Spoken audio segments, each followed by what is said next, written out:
মাল দিয়েছে আদি হাতাদের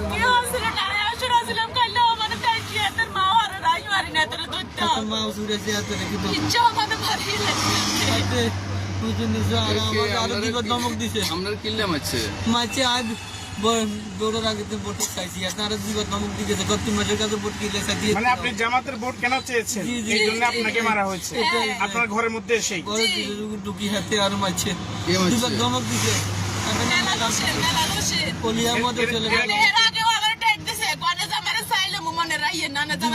উনি আপনার স্বামী আমি দোকান করি আজকে আমি 700,000 টাকা হবো খুঁজলে হাতে কি করতে এত দোকানে বড় মারিয়ে মালিক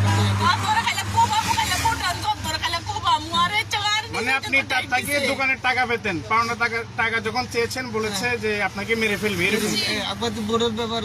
বললে হাতে আর ভোট কিলে চাইছে না তাহলে দুবার তোমার ধমক দিতেছে কিছু মহিলা বাধা করতে গেলে ভোট চায় যেমন একটা ভোট দেওয়া তো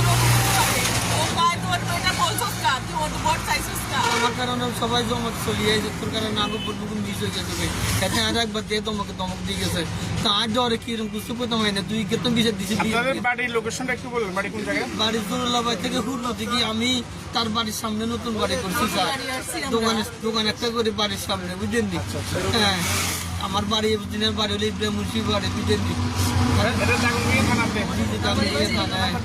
বাড়ির সামনে আমি দোকান করি এখন তার মাকে বিচারতে দিচ্ছি এটা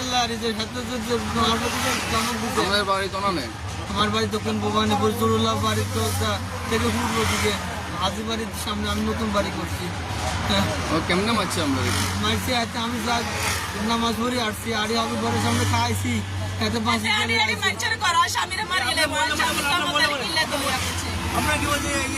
দেবরের সাথে কোনো ঝামেলা নামালে এগুলো নাকি গাছ কাটা নিয়ে কোনো ঝামেলা আছে না এটা তো বলতে পারো না তাঙ্গ রক্ত না স্যার আমগো কিছু না পাড়া বলতেছি আমাদের বাড়ির পাশে ওনাদের বাড়ি বাড়ির পাশে জি।